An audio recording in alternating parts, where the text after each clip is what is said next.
Zadziwika kuti zachitika nthawi zanji kodi nanga amene wapanga ndani musakhale nawo gulu lovutika ndi mphekesera ayi tapangani subscribe ku Malawi Daily Headlines lero kuti zochitika mdziko mwanu momwe zisamakuphonyeni. Kulandirani kwina kulikonse kumene muli pano pa Malawi Daily Headlines, ndipo ngati mwangotipeza kumene tapangani subscribe komanso like kuti update ina iliyonse isamakuphonyeni nthawi yake. Ndipo pano Commission of Inquiry yamalizatu tsiku la lero ndi kumva kuchokera kwa yemwe anali wapolisi mu office ya Vice President yemwetu ndi Limbikani Ziffa Banda.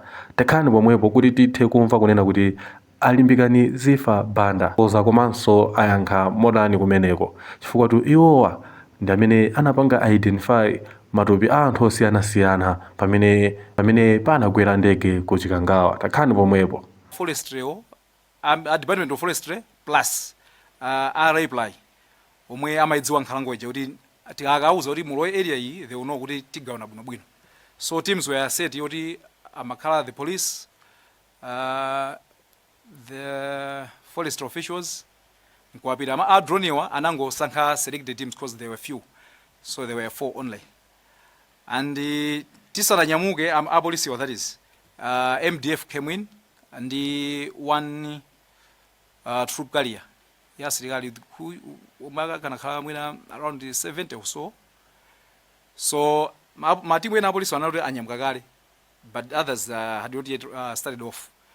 So he said amene atsalawa atiyeni tuphatikizemo wa asilikali abwerawo. So asilikali were also divided into the teams, feeding the teams wose kena kunyamuka mapita.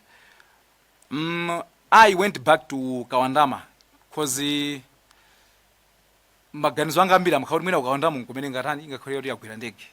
So early in the morning I went back to Kawandama. Nditafika kumene kuja fortunately I met Anthu ena amagwira ntchito. There's a charcoal making, is it okay, they make charcoal somewhere in Kawandama.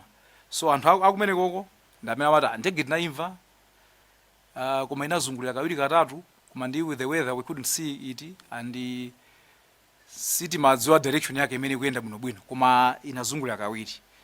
So we kept on searching until later I met team ina yoti nayo imayendaso. So one of the guys got a phone call kusonyeza kuti ndege yapezeka. So ndakhanga ndamuyandikira asi wati bwanji ndege yapezeka, but where? Akhanga chakunthungu. So immediately I went back to my phone which was in the ambulance nimba charge for moto mavuta ndi network iso mavuta. When I opened it, there was a message from Mr. Joshua Valera kunduza kuti come to the crash site at Nthungwa. So immediately we lashed back kubwerera kwafika menodi kakhola Nthungwa.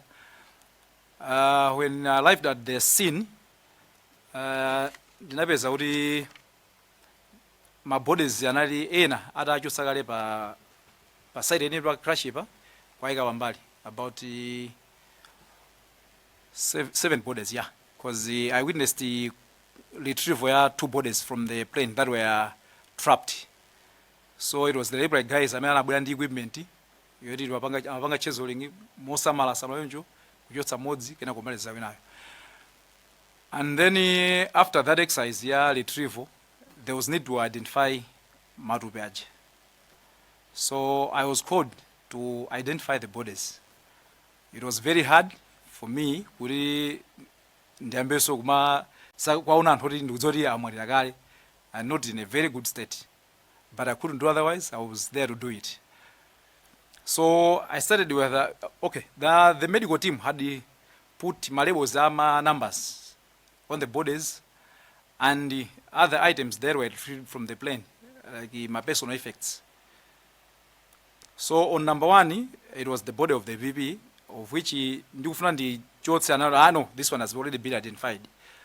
And that time there was the then commissioner responsible for operations in the service, Mr. Muanga. There was Mr. Mwanga, the commissioner, Mr. Richard Luhanga himself, and then Mr. Mirai, plus the other military officers and the medical teams. My medical team were also a Red Cross. Yeah, Red Cross was also there. So on number 1, it was the board of the VP, which Sinai Vundulenso, and also identified already. On number 2, there was something, a box, which I was told it was evidence. Then from number 3 to number 10, the other bodies, which I was to identify. So I requested the doctor who was at the scene, identify, to say, okay, what if you can put the bodies in order? 1, 2, 3, 4, 5, 6, 7, 8, 9. We put the evidence as number 10, 11 my personal effects now. So he agreed to that. And the Pama bodies 8 identified the 5 bodies for the officers that were from the office of the Vice President. And the other 3 I left for the military officers to identify them since an earlier MDF. As for the Katundu Winaiwa Anthu, there was a team of CID officers from police headquarters, which maybe was led by Senior Subutu Mtinda. If not him, then could be another one, but he was there. And then the one who was recording was Subutu Gwendolyn Umali. He was taking record of the personal effects. So after identification of the bodies were taken up pamwamba pa Pira Ntungwa pamwe panali ambulance. So on my team, when natinga ambulance naliso ndi medical officer who ndi ali kuntunda kwana bangalenje ambulance oti tike mu body ya the late VP. So atafika idukuva nandionetsa ambulance tika iyi ndi tinaika mumene muja. As for the personal effects, there was kwambiri ndio I was following bag ya the VP. So I had an officer, Sub Inspector Mafubza. Amene amuzoti apange follow za katunduyo mpaka kuti pamene angati pange handover oloti nganene kuti ya family adzatenge. So the police had recorded that. So they said, okay, katundu ya mbaba tapanga rekodi koma sitingaperekere pasini pompano. Tikakupatsani ku Lilongwe. Said, oh, okay. They from the scene tinachoka to the ambulances where we packed the bodies. Ndikupita pamene panali command center pa airfield. So at the airfield, the bodies will be taken out of the ambulances and put in human bags. Amene tinafuna kuti aliyense tipangerebo, tinapanga. Then from there we carried the bodies to the plane. Ananyamuka kumapita ku Lilongwe, ifeso nkuyambapo wapansi kumabwerera ku Lilongwe. I submit, Chair.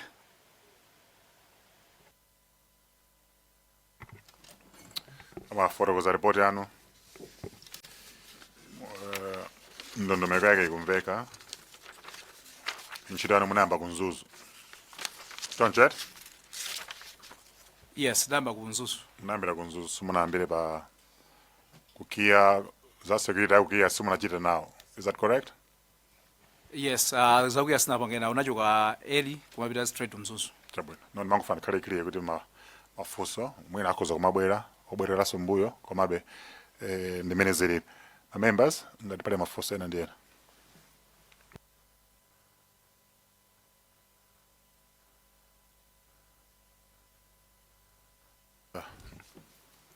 Just wondering, akambapo nkhani zina za search and rescue, detailed account ya matupi mena mapezekera, the collaboration of events, ndizi mena nganene ababa without the experts ndi akuluakulu will leave some lingering questions for validation. So ndimangofuna kuti pangene guide bwinobwino pa mafunso because tikuzopanga preempt zina panopa and then take another 1 or 2 months zinthu zina kuti zapange validate mwina tingokhala focused pambali iyo ya ntchito imene anagwira mzuzuko. Koma going into my actual technical details panopa ndi phase imene tili ngakhale zina zapangidwa preempt alipo wokha, so nangofuna I just bring it to the members' attention. Okay, yeah. So I am Banda. Chair, I just wanted to make a proposal. If that's possible, then we can just dwell events pertaining to the 10th. We shouldn't cross into the 11th. So anything that has to deal with the 11th, then that should not appear. I just wanted to request that, Chair, if that's possible. Thank you. Of course, he's a key witness to search and rescue. Kuzakhala some key witnesses ena ku search and rescue. Dedi kapanga front panopa ndi bakhala chisokonezo. Okay, so can we do that until maybe time of this discovery of the aircraft? I think that's what I would say. Okay. Sorry. We start with Zomba Tondo this time around. Zomba mwambiri chair. Ndimafuna ndingo pepani kwambiri bana Limbikani Assistant Superintendent Limbikani Banda for the loss. Zikuoneka kuti you are quite close to the late former VP. Ndimafuna ndingotsimikizira papa kuti ndamva bwino munanena kuti mutapita ku Mzuzu pa ground tsiku la ngozilo ndege itasowa. Ako control tower anakuwuzani kuti nthawi yomaliza kuyankhula ndi anthu amene anali mu ndege inali 9:15. Ndamva bwino kapena sinamve bwino? I think panthawipo mwina I could not be very right. Koma anyway should have been before 9:30. I think 9:15 ndimene ndege imanyamukira kuno ku Lilongwe. Koma itangonyamuka analankhula nawo. So it was immediately after take off from Lilongwe. I may not be very specific on the time. Okay. Mmene mmacheza nawo chifukwa zikuoneka kuti munali munthu mmodzi amene anachita mwayi kucheza nawo kupanga mwayi kucheza nawo anthu akutawa ku Mzuzu on the day. Matsimikiza kuti ayankhula nawo kamodzi atangonyamuka kumene ku Lilongwe kapena anayankhula naso kanthawi kena? I wouldn't say kuti analankhulana kamodzi, koma it was just indicating kuti that was the last time amene analankhulana. Mwina ngati analankhulana before sinathe kudziwa. Chabwino, ndikunena izizi ndikufunsa funso limenelo nayi ndi chidwi kwambiri chifukwa chonena kuti maumboni onse amene tamva komanso malipoti athu amene tili nawo ya BFU anzathu ku Germany komanso the previous presidential inquiry on this same issue amafotokoza kuti kuyankhulana komaliza kunali 12 minutes ngati sakulakwitsa 12 minutes past 10. Nde statement yanu mafuna mungotsimikizira kuti nthawi imene anakuwuza ndikufunsa izifuna kuti nthawi zina anthu amatha kusintha statement chifukwa cha zomwe akumana nazo. Nde inuyo ndi amene muli oyamba koma mwamwayi munali munthu oyambirira amene munakumana nawo akutawa wa tsiku lomwelo. Nde ine chair ndi chidwi kwambiri chifukwa kuti kukhoza kukhala kuti imene information ina kupita kuisintha kutsogoloku. Nde nthawi imene ikuchudwa ya 10:12 si imene munamva tsiku limenelo? Ni 12 past 10. Yeah, could be 12 past 10. For inayo panthawi pa 9:15 yo, it's like student really sure kuti it was that time. Nangase I was in Calabay koma ndangobwera then madzauzidwa. So nthawi yo mwina tira esiya. Zomwe kwambiri mafusoni nawo chair ndi akutsogolo koma I think ndi guidance yanu ija tiasungira tikadzafika phase ya ku search and rescue. For now, thank you. Planta Malabad. Thank you very much, Chair. Mr. Banda mafandi ziwe kuti late VP mnadziwa nawo pa nthawi ali bwanji komanso mnagwira nawo ntchito nthawi ali bwanji? All right, thank you so much, through you, Chair. I joined the team at the office of the Vice President in 2015. 2015, that was, I think, February. So I was there up until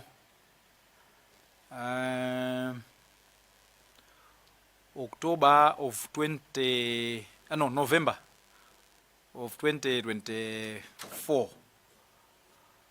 In regards to the break that was there in 2019, after 2019 elections, as he was being referred to as the former VP, I was the one who was left behind as the security officer for him. I was alone, actually. Thank you. Zikomo. Kukhala munthu wa security panali nthawi ina iliyonse inuyo ndi timu yanu yomwe munaganizapo kuti mupange kafukufuku kuti airworthiness za ndege zomwe amakwera zinali bwanji? All right, Chair, ndinene kuti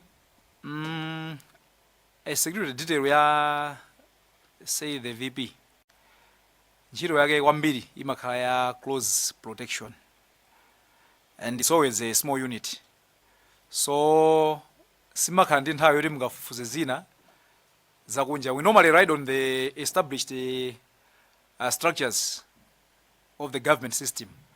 Say kundege kundori mazoti anzathu aviation amaziwa kuti aino panga izi, ndegeyo enoka ndegeyo aino panga izi, so we just ride on that. Singakhale nthawi yofufuza zinthu ngati zimenezozo. Ziko. My last question, Chair. Mmene mnali kunzuzu search yayamba, and then apolisi apanga call of search.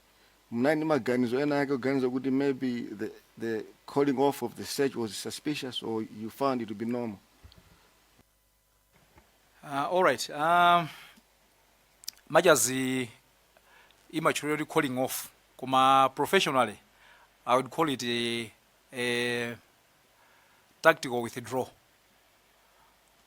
What we do is ndirekebeze tilindima demonstration.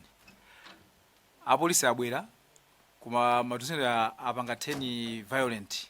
Apolisi walipo ochepa. Simungali mane ndi chigulu yambiri inu mulipo ochepa. So what you do is tibwere, let's re-strategize. So I looked at it as a matter of what it tungofati bange withdraw bange re-strategize. Because on that day, uniform ambiri atachoka.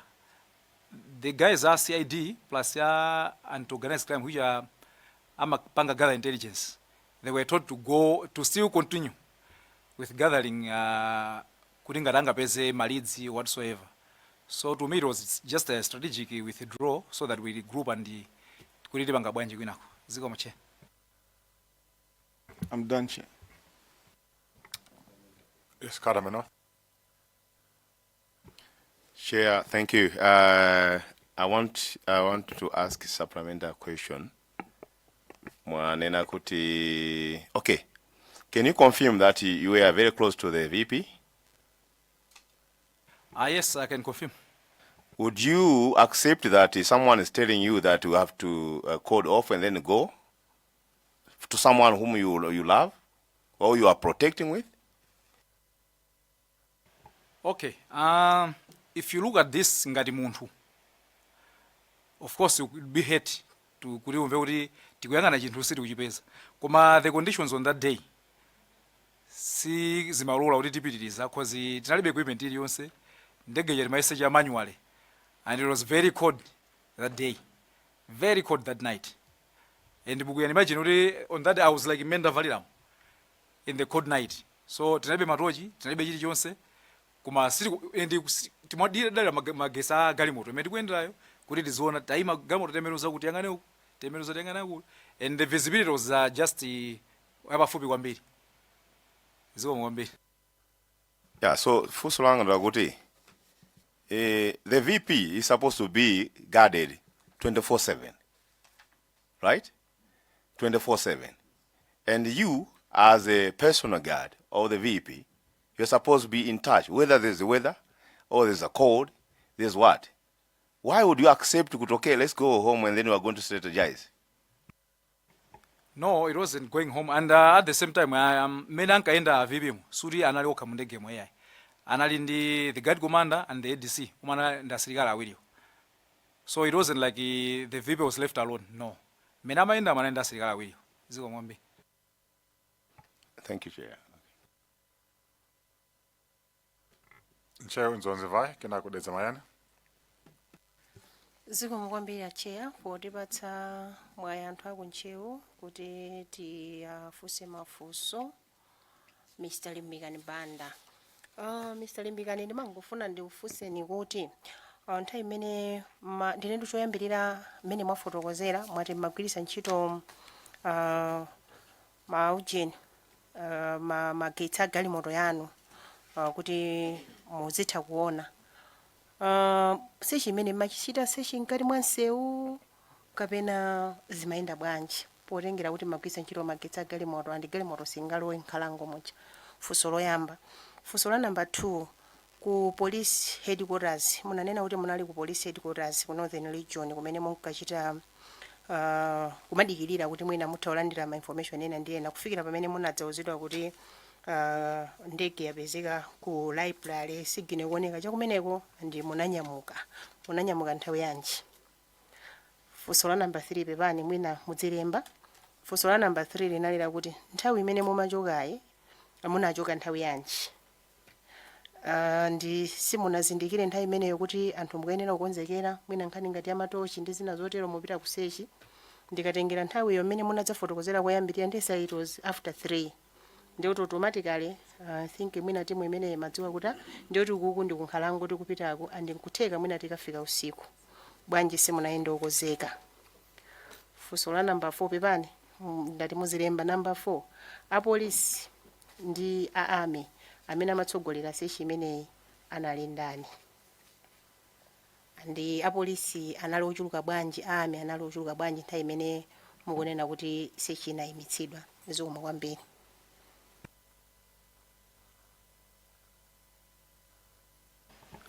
Chair, ndibwerezere mafunso yamba awiri. Okay, funso loyamba ndinafunsa kuti munafotokoza kuti nthawi imene mumapita kukachita search mumasecha kugwiritsa ntchito magetsi a galimoto. So funso langa ndilakuti mumasecha mbali mwa msewu kapena where exactly kumene mumasecha. Number 2, munachokako nthawi yanji. Number 3, simunayenda okozeka chifukwa chani poti nthawi iyo imaoneka kuti according to explanation nthawi iyo inali itapita kale kuti msilikali akupita ku nkhondo, it was like kumupita ku nkhondo. So ndikupere munayenda songa ligulu ifa munayenda pa galimoto simunakumbutsane kuti mwina tikwene otenga zoyenerera. Zikomo kwambiri. All right, thank you, Chair. Funso loyamba kuti timagwiritsa ntchito magetsi a galimoto. Okay, mmene tinkapita poyamba it was kuti light iliko ndithu. As you have you called me when tanyamuka chamma 3, so we're there before, I think by 4 could be. Then ndinalowa nkhalango muja mkuku walako ndithu kuti timaona. And with the information ya phone yo maganizo anali sindoti sitingakavutika kwambiri being kuti anthu anali tinali anthu ambiri ndi tagawana koma inapeza kuti nthawi yapitabe mpaka na tafika ndi usiku kuti kusecha kuti masecha bwanji ngati kuti kwada koyambira kunana kuti tilali kuyera koma ndimo chota utaonjezekera pamene timatha kugwiritsa ntchito galimoto ya ulimira ime pena iunike koma it was still hard chifukwa sitikanatha kulowa deep into the forest. Why were we not prepared? Okay, I'll answer this one. Kutengera mbali ya my team yomwe nayo ya OVP. Mmene tipita kunzuzu sitinapite moganizira kuti mwina tikagona or this will happen or that will happen. Tinalibe kwa mwina anzathu apolisi akonkowa ndamene mwina tingafunse kuti anthu angasana anapangira mobilize konko kuti anapita bwanji opanda mwina zipangizo zina koma I'm sure alibe and mwina atadzafunsidwa okha the better udakhoza yankha funso limenelo bwino. On command mwati kodi polisi ndi ame amapanga lead ndi ndani and ma numbers analo ochuluka bwanji?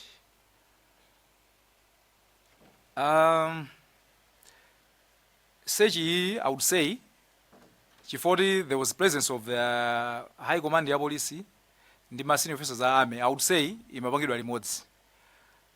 If you talk of the numbers, in the first place I would say a police na anachuluka kuposa IMDF, but in the morning of papa 11 ipa IMDF anonjezeraso anthu ena. That is omwe ndinatha kwaona, koma I wouldn't say it with serenity chifukwa mwina ma strategies awo samapanga ena and the other people mwina baby somewhere, koma amene ndinaona ine ndimene ndinanena ziko. Zohambiri chair. Detsa mayane. Ziko makwambiri chair. Assistant Superintendent Limbikani Banda pepani wambiri chifukwa cha ngozi imeneyi kuluza Vice President komanso anzanu amene mmagwira nawo ntchito pepani. Ndimangofuna ndidziwe lero limo chokera ku ntchito mene mmabwera kuno muli pa ntchito mupitiriza? Ya ndachokera ku ntchito kubwera kuno ndithu I can confirm. Okay, ndikukhulupirira mugwira headquarters si choncho? Yes, I'm at the police headquarters. Okay, ndifuna tichoke pa 10 June 2024 lero inuyo ngati wa polisi ochokera ku headquarters titamva kuti ndege ina yagwa ku Chikangawa, muli ndi zida zanji zimene mungayitsimikizire komiti ino kuti mukagwisa ntchito popanga search? All right, thank you, Chair. Much as I wouldn't want to respond on behalf of management, but mwina chimene ndingathe kutsimikiza kuti ndikudziwa kuti panopa tili nazo tili ndi madrone amene mwina mkhoza kuti auluka aonaona zinthu zina chanjani, koma in case of the other equipment, technical equipment, ndikuti tinama kuti tili nayo. Ndimakumvetserani kwambiri ni imene munanena kuti mpaka na phone yanu inazima, imene ndikuganiza kuti mwina inazima so ifo yoti kalaiti kanali mukuyatsa kugwisa ntchito ngati tochi si choncho? No, kuyatsira tochi kuunikira not necessarily, koma unali yabe mafoni ndi kuti nthawi yochajayo panalibepo imavuta. Thank you. Okay, mwina ndibwereze motere. Kodi ku polisi kuja panopo matochi omwe makhala nawo pa budget ya? All right, kukhala kwa matochi pa budget ya police panopa ndi decentralization, every station imapanga manage zinthu zake yokha, so it isn't kuti police yonse ipanga chakuti, koma ma station makhoza opanga aliyese pa budget yake kuti tigule matochi, and alipo amakhalapo ena nthawi zina mpeza kuti mwina palibepo ziko. Chabwino, sino Inspector General simuli ndudi ndo inawo mabe Assistant Superintendent ndudi ndo waukulu. Nangofuna ndidziwe kuti kodi matochiwo ali mguluso ngati la zinthu ngati mene mazitengera ngati futi, zipolopolo, majombo, chani pa mabudget yanu zili choncho?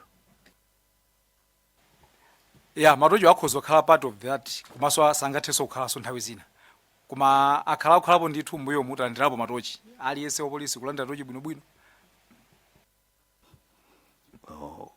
Mungayikumbukire tochi yanu yomaliza imene kuti inali chaka chanji? Tochi yanga yomaliza should be before I even went to the VP's office, chama 2012 2013. Kuchokera pompo tochi ina simunayioneso yayi. Okay, Chair, ndikufunsa mafunso amenewa chifukwa ndimafuna ndizidziwa kuti kodi chitachitika tsiku limenelo iwo ngati mu office amakhala okonzeka bwanji pa zinthu za dzidzidzi, chifukwa ndimadziwa kuti kuchitika chipulikiti amabwera ndi futi zawo tiye gasi samashotaso na zambiri.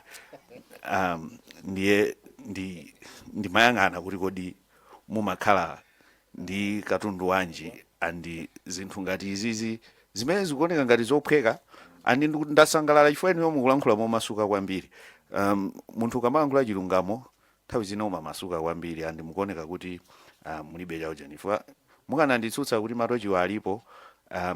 Ndimavutika ndikamayenda usiku chifukwa apolisi anzanu ndikamayenda usiku amakhala akundunika mtimatochi tawo ta foni ali chonche mupita kuti so ndiye kwa ine zikuoneka kuti vuto limene linalipo 2024 mpaka nalero la matochi chinthu chooneka chophweka limene lolo likhala ngati likadalipo. Nkufunseni funso lina chifukwa cha mmene ma statement mwatipatsa zimaojenezi chakodi mumachitotengera malanki zimasukumba mumapasa za mphepo zija zimatengera lanki kapena aliyense mumampasapo? Ayi zimene amalandira aliyense and mwina ndipitirize kuti mwina mungafunsenso pena kuti tsiku anthu sanavale masukumbawo.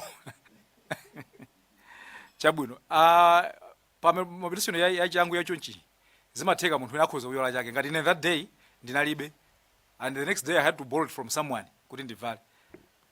Thank you, Chair. Ayi zomwe kwambiri Chair, ineyo chimene ndingofuna upanga establish ndi chakuti zikuoneka kuti zinthu zinalipeza modzidzimutsa ngati dziko komabe likuoneka kuti sitinadzidzimukebe pa kagwiridwe kathu ka ntchito zinazi ndi zinthu zina zooneka zing'ono poti tidzakhala ma recommendation.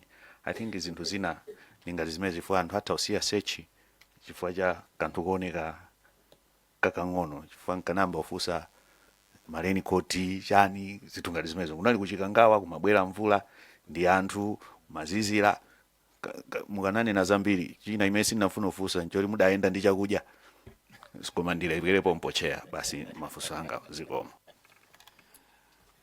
No, ndimomwe zilingana abusa upita kuchayi chopanda Bible. So tiyameni ndani wina Dedza timalize Dedza ndithu Kasina. Was it you? Chabwino Chair. Ndita apa sana arinali. Mwapasa? Chabwino. Ziko mwambiri Chair. Madzulo abwino bambo Limbikani Ziffa Banda assistant super panyamati supwe. Tiyambe ndikupepesa kuchokera kudedza kasi. Mwanena kuti bread number 1 ya 2 kani mwanena kuti munanyamuka ndi convoy ya vice president kunyumba kwawo mamawa ku 43 pamene mumanyamuka kupita ku Nzuzu ndipo munafika ku Nzuzu 8 o'clock mawa. Tatiuzeni kuti nyengo inali bwanji imene mapita ku Nzuzu ngati mungakumbukire. All right, thank you, Chair. Mene lapita ku Nzuzu. From this side, kunali kuti kunali mama wainde. Through the forest, fog inaliko ndithu kunali kozizira no being June. In Mzuzu, it was a bit clear, but kumabe it was cloudy. Ndipo yaso imasintha nthawi yonse. Down in Nkalabe, it was even showering. Kunali mashowers. Olomete mapanga side meeting imoti mapanga kuti mvula ikugwa ndithu. So that was how it was. Chabwino. Ndi mwanena kuti tipite pa break number 4 ndi 5. Munaimbira timu ya ku Nzuzu kufusa update anauza ndege sinafike. Munauza tapite kuti awa akafuse kuti zikuti bwanji kumene anauza kuti they had lost contact in the plane. And the break number 5 yukamba kuti mudayimbira Supu Gloria Ntukula amene deputy guard commander. Mukhoza kuti kumbukira kuti inali nthawi zanji imene ma officers amakuza ne mudayimbira akantukule cause ngisi apa palibepo nthawi yeniyeni kumbukira. And zona palibe nthawi because ineso I was trying to recall the exact time koma zinandivuta. Chabwino, that's okay. Kuchokera kupatula kupa akantukulewa kuti munayimbira kantukule kwauza za zimenezi. Paliso chine mudachita kuchokera kwa inuyo ngati wa operations wa security wa office imeneyi ya office of the president mudamva kuti akutawa they have lost contact with a flight kupatula kuti mudayimbira kantukule chimene mudachi what actions did you take inuyo ngati our operations? Alright, izi zimachitika ndi kuti tili ku Nkhata Bay. Yeah, apart from calling Gloria, actually it's Gloria Mtukule, not Kantukule. Mtukule. Yes. I also talked to the Deputy Commissioner for the North, Mr. Mitai, and I might as well have talked to the PS, Dr. Squez, and wow. So for that ndimene timapanga na nzeru zoti papa sitingapange sochita chonse kunoko ndi nthawi imene ikupitiramo. That's when we went back to kumzuzu pa airport ipo to continue monitoring kuti chingabwere china ndi chani. Otherwise there was nothing we could do. Chabwino. Mutafika kutawako kototawa nakuza nthawi amakambirana nawo kuti the last time amankhwana amafusa za weather advice ya weather mauza kuti nyengo ili bwanji. Ananena apo kuti anawauza kuti nyengo ili bwanji mene amayankhulana nawo. Sana ndiuze mene anauzira zoti nyengo ili bwanji. Tipita pa plate number 7. Kumene mwapita tsopano ku Kawandama Hills mukuyang'ana mpaka nafika 10 o'clock. Kulibe sign of anything. Munabwerera ku base ya Parliamentary Police Unit. Kumene kuna ma update ya kuti tsopano kulibe no means of communication. Amene anapanga update the crew mutafika pa base ya Parliamentary. Kuti akuluakulu mene zikuonekeramo mene munayankhuliramo kuti zikuonekeramo kulibe chilichonse mwina tibwerereso tidzayambireso mamawa amene anakuyankhulani usiku umene wapa 10 June 2026 mkhoza mkumbukira naye ndani? Yeah, it was the Commissioner for the North then, Mr. Richard Luhanga, who is now the IG. Zira fusolanga chair likhala losiyana ndi zimene andiuza apapawa koma ndimafuna ndafuse ngati mungalole chair ngati ndingafuse fuso lokhudzana ndi office yawo ngati former operations security officer wa office of vice president, but it's not on their presentation. Permission, chair. That's why we're here. Okay. Yeah. Now ndimafuna ndifuse ndisimana ngati ino amene munali security operations officer office of a vice president. Chair wanafusa koma nafusa wa proto wanabwera koma nalipanga nganakamba in general, but I want to be specific. Anthu amene akwena ndi vice president mwachisaza akwera ndege mujotsepo ADC mujotsepo guard commander koma entourage ya vice president mujotsepo second lady akaza vice president. The other team women and vice president, do you conduct search on them? Sometimes yes, sometimes no. As a security expert in what's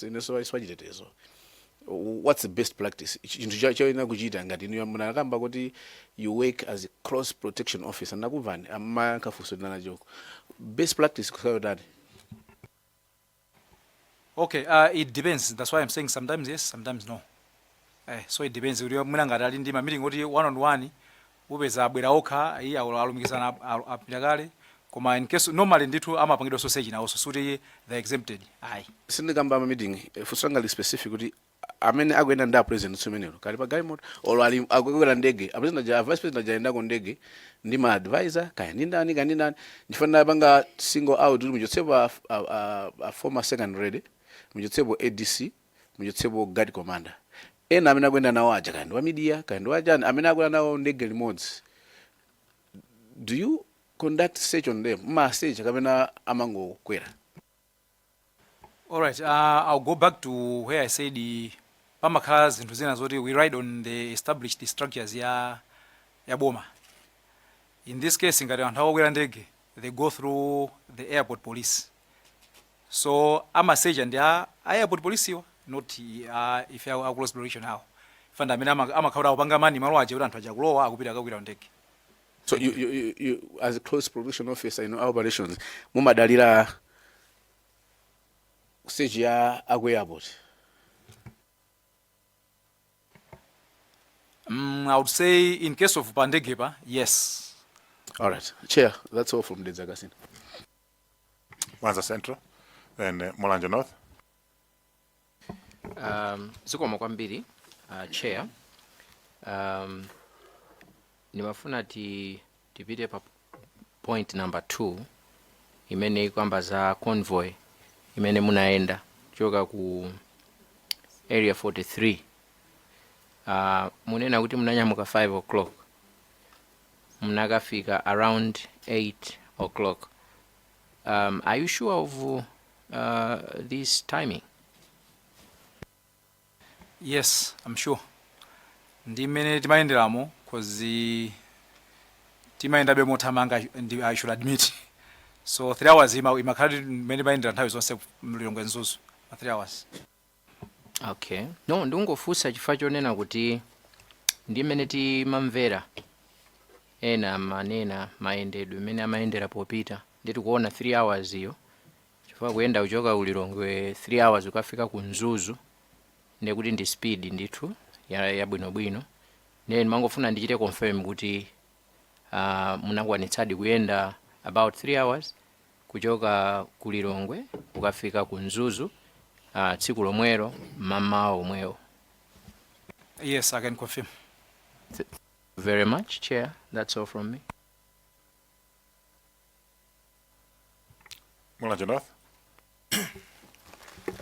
Zikomo kwambiri, Chair, polola kuti anthu aku Mulanje North afuseko mafunso. Bwana Banda ndili mafunso I think awiri if not atatu. Funso loyamba ndimafuna ndingomvesesa pa kachezedwe kanu ndi akutawa. Mwatiuza kuti mutafunsana nawo anena kuti ife kulankhula komaliza ndi crew kunali nthawi imene amayankhulana za weather. Komano mu report ya BFU akutawa anena kuti anayankhula nawo komaliza about 10:12 kenako 16:10 pamene ndege imapeza kuti yagwa. Andi pa nthawi imeneyo amauza kuti ati kuchokera chaku Ekwendeni side sana kambepo nkhani zokambirana za weather. Then mafuna kungofunsa kuti kodi mene macheza ndi akutawa sana kuuzeni za nkhani yonena kuti amachokera chaku Ekwendeni. No, panalibepo any talk of Ekwendeni, koma kuti polankhulapo pochezapo mati ngasisakufitira ndege kuganizira kuti mwina akhoza kuti afuna kuti akatere ku airport ina yapafupi, koma not specifically to say kuti akuti akuchokera ku Ekwendeni. Ayi. And sana nene so zakuti I mean in terms of manya kuti mnayankhula nkhani ya weather anango kamba kuti mnayankhula za weather koma sana kuti anapanga advise motani malinga ndi imene nyengo inalili. Yes, sinadziwa kuti anapanga advise motani. Anangoti ndayankhula nawo amafunsa update ya weather basi. Zikomo kwambiri. Ndipo point 7 munanena kuti anthu munapanga convene or converge pa roadblock pa library.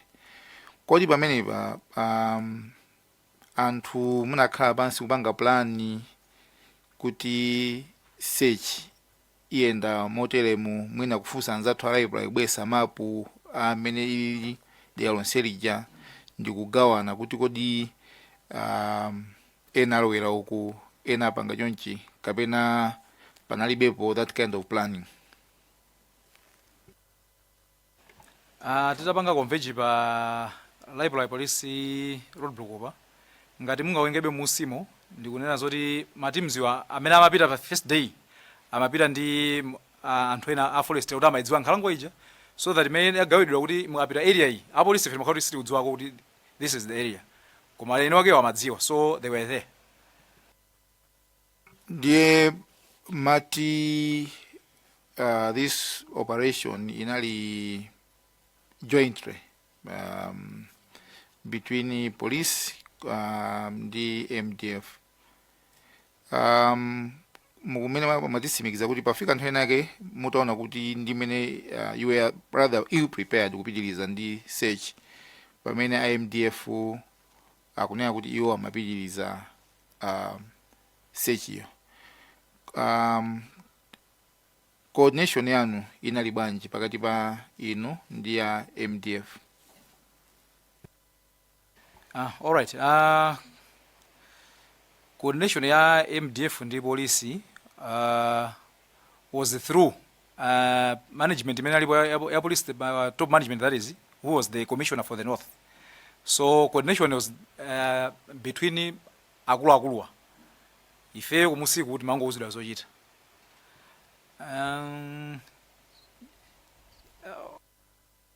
Tabwerezani pang'ono penaso. Maana kuti inali jointly, the operation was a joint operation, MDF ndi police. Apolisi anazafika size unoti apapa ndimene zili mwina zili kufuta kupitiriza. Amamanya kuti ife tinapitiriza. Ndiye maana kuti coordination inali bwanji, anthu mnali limodzi poti waone kuti panali ma approach awiri, same operation. Honorable Chair, zikhozadi kuoneka choncho, because you look at one place, we have the commissioner with some senior army officers akutuza zoti tidikire tione malidi ena kuti panga bwanji, and you have another party saying tinapitiriza, so I cannot conclude, sir. Zikomo kwambiri. Mafuna ndipembe kuti search and rescue the specific phase, because we're going to ask questions in passing. Could the strategic decisions made, he was not in charge. Ananguhangara Loreramo. Let's keep those strategic questions with the actual phase, the search and rescue. But okay, so it's not exhaustive. Yeah. Yes, the longer mode. Zikomo kwambiri Chair. Pepana Banda ndili ndi funso limodzi Chair, koma ano funsoli ndilofunsa maganizo anu. Nde poyamba ndimafuna kuti mwina ndilisunge ku search and rescue, koma ndifuna ndingofunsa maganizo anu.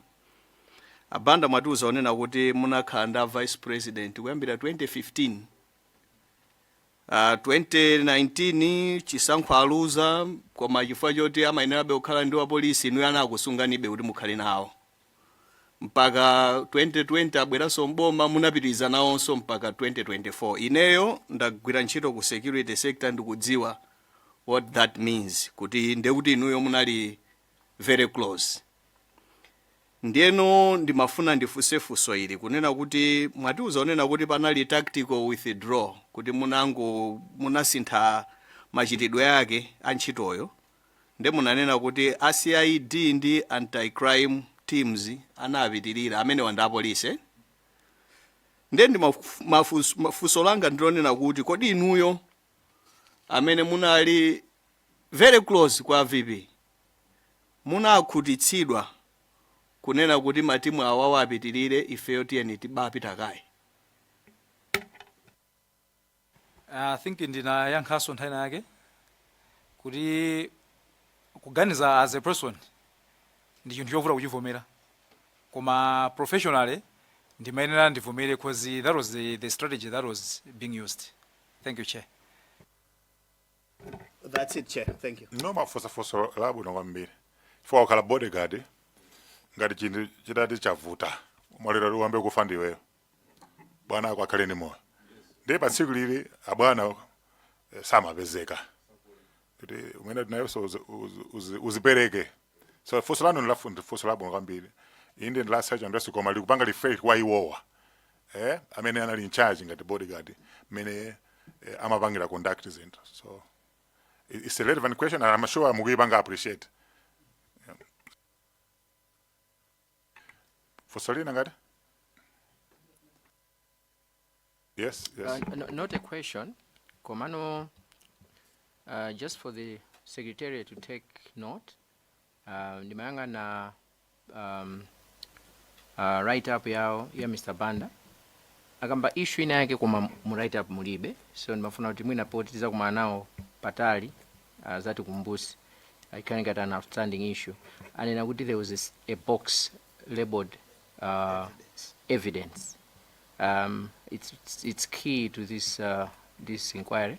Then mafuna ndipempe chair kuti secretariat should take note of that. Kuti no nthawi yakeyo tiza kumbusidwe kuti tiza funds. So not tizafunika china kambe za matupi for a reason. Identification of china chili chose china kambe for a reason. Tizafunika collaboration ndi onse because iwo anazipeza nsunzo zili pansi kale ati zili labeled ndizafunika anthu azali fotokozere amapanga label bwanji chan kuti information izakhale complete kwa kungo ibentulera panopo ndikuona ngati kuzapanga distort the whole thinking and the picture. Okay, but the point is noted. Talegera pa item number 8. Is it 8? 9, 10, 7. So even 8 to 11. Yeah, as a key witness. Definitely, he become as a key witness whether anabanga participate. Na bena anabanga identify matupis. So he is a key witness. So enaja tina alolera makondo fotokoze. Kuti nkhani yawe ikhale complete. Anala anafedwa. Sita mafuna azabwere tabange drug azapite kumene kuja chanchande nkhani yawo inali complete. Koma officers that are on duty. Okay, they are active. I mean, tizafunaso. Even phase 2, phase 3 kabwera katatu, kandi kawiri, koma akuna tazati pasi umugono okwanira. So just to explain why awawa tapanga exempt kuti tidulire apapa. Yeah. Yes, Vice. Thank you, Chairperson. Tingomba nkota munapoti ndikamaliza. A chair, you take it over. Assistant Suputu Limbikani Banda. Inuyonga wa security wa former vice president azanga afusakale zina zote munawena uzipereka mena kuganizira iwo koma ine ndingofuna ndimve maganizo anu kuti ngozi imeneyi inu ngati wachitetezo mumaimvesesa bwanji ndipo ife ngati amene tikupanga kafukufuku kuti ndi malo ake ati amene mungafuna kuti ife tisindike tulunjike kuti nanunso muzakhale ndi timone kuti ngozi jadi ndaimvesa tikamazamaliza inquiry imeneyi. All right, thank you so much through the chair. Mafusa maganizo anga. Okay, pa crash site ndinafika hapo. To look at the site kuti apa pakuoneka bwanji ndi ngozi ndithu koma nkhani ndi kuti chinapangitsa ngozi ndi chani. That should be the thing yoti this committee is ngati ingakwanitse kuchitulutsa idzachitulutsa. And on another note, I know iyi ndi inquiry kwa maybe padzafuna actual investigation into that kuti ma relevant agencies ena othandizira za investigation ngata kuthandizani you can come up with that kuti ngozi ndi ngozi koma chinapangitsa cheni ndi chani. Thank you, Chair. Athokoza chifukwa cha nzeru zanu. Ine ndilibe funso lena lililonse. Kuthokozani kuti mwatifotokozera tsatani ndi tsatani. Siniziwa ngati muli ndi funso kapena comment. Thank you so much, Chair. Mwina ndikalankhula zimene andifunsazo, so palibe chiliyonse china. Chabwino, no? Inu tipeza naso kusiyana kwa ife ya Parliament. Inquiry yathu imasiyana ndi ya polisi. Then kufuna chithunzi chikhale very clear. Mwina ena koza mayembekezera kuti mina amapezera kuti wakubaya kuti ifeso tizampeza wakubaya ntchito yovuta kwambiri. Kamuni mvesesa kaya inuyo mmatha kumpeza wakuba eti nde ifeso tini inquiry yathuso ndiyosiyana napo ndi apolisi koma ndimene zinthu zikhalire. I'm sure ma agencies ose azapanga adopt ma report yathu ma recommendations ndi zina kwina kuzakhala anthu ena amalizise maka kuma recommendations because ife sitili mu office mabungwe osiyana ndi ndaimva recommendation yanu kozi ikufuneka ti isese ipezeke kuti ipange validate ena anaipeza kale eti ndi tipange validate kozi iyo kapena tipeze ma causes ena ndi ena sili kuziwa so I appreciate your time to be with us. Thokozeni tizaona naso mtsogolo muno. You may take leave. Thank you so much, Chair.